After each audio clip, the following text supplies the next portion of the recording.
Street racers who have raced with a car on the line. What did you do when your opponent refused to give up their car? A misogynist bet my wife to a street race. The aftermath was glorious.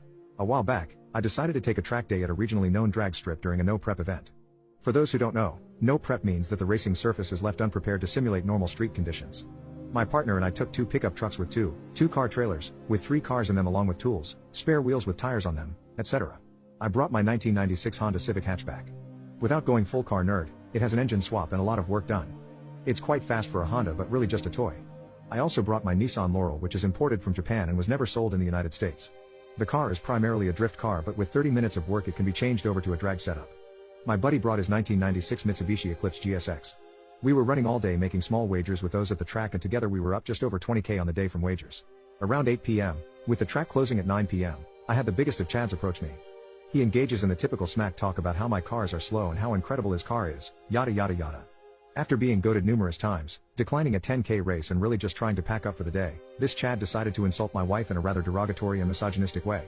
The comments were disgusting and about how a woman doesn't belong on a racetrack. I thought for a second before responding. Then I said to our entitled prick, "Since women don't belong on the racetrack, why don't you race her in the Laurel?" He responds with, "10k bro, that's easy money, let's go." I tell him, no, if you're racing her, it's going to be for titles. He says, "Hell yeah. I'll take your car," and starts laughing and further insulting my wife to his cronies. So we shook hands, pulled out paperwork and found a track official to hold both sets of paperwork before getting ready for the run. One single quarter-mile race for both cars. The tree turned green and they blew off the line. Chad pulled slightly ahead out of the gate and you could just feel the misogynistic comments he was saying to himself as he flew down the track. About halfway down the track, my wife caught up to him and surpassed him, finishing the race with enough room to parallel park an F-250 between them. Afterwards, my wife pulled back into our stall, smiling and laughing, excited over her win as it was only her 3rd pass on the track for the day. I went to the staff member to collect paperwork without a problem and then went over to the jerk stall to collect our car. As we turned the corner into the stall, the jerk yelled, "Hell no. I'm not giving my car to a woman. She got lucky, 2 out of 3, screw this," and so on. All of Chad's friends were laughing at him and making the haha you got beat by a girl jokes that were popular in middle school. I noticed the keys were still in the car, so I quickly reached into the car and snatched them. After grabbing the keys, I was sucker punched by Chad and I did defend myself. I didn't engage in a full-on brawl, merely defended myself after giving it one good swing. Eventually the track officials separated us and the jerk started screaming to staff that I was trying to steal his car and saying he was going to call the police.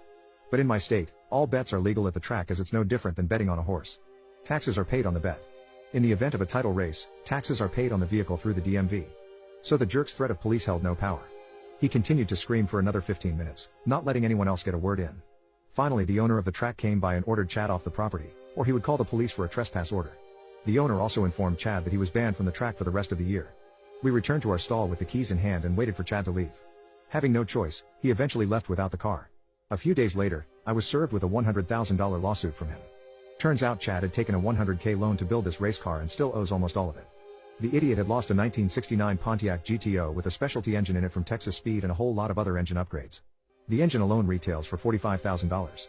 Checking the prices of a stock 69 GTO, they seem to be between 60 to 70k.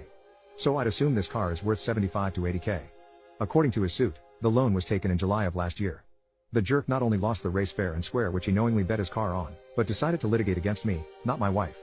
I could only assume this was due to Chad's blind rage and misogyny. So after Chad Chaddington 3 decided to file a frivolous lawsuit, I paid $500 to have my lawyer get it thrown out before week's end. On the following Monday we filed our own paperwork. First we started with restraining orders for both myself and my wife. We then filed a defamation suit that also seeks legal fees as well as missed income due to time spent at the courts. The suit in total was for $18,000. Today we went into court over the restraining orders. My wife and I decided to take the GTO to court, and as I parked in the parking lot, I saw Chad getting out of his car directly across from us. Chad looked like steam should be coming from his ears, but he did manage to not say a word.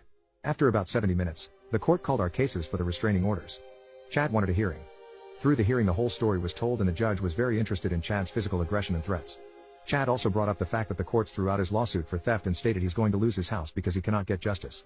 The judge called for a recess and returned 15 minutes later with a now dismissed lawsuit filed by Chad. According to Chad's lawsuit, he was forced into the bet via threats of violence. After about 15 minutes of Chad explaining how he was in fear for his life as I threatened him repeatedly, it was now my attorney's turn to speak. You see, on all of my cars except the Honda, not only do I have dash cams, but I have Blackview systems. Essentially it records inside and outside audio along with 270 degrees around the car, and the interior. We had this footage available in court. The footage directly contradicted Chad's sob story. After the video finished playing, the judge ruled for 3-year restraining orders against Chad for both myself and my wife, a $5,000 settlement, and he found Chad in contempt of court for perjuring himself. Chad was sentenced to 7 days in county lockup and a $3,000 fine for his lies.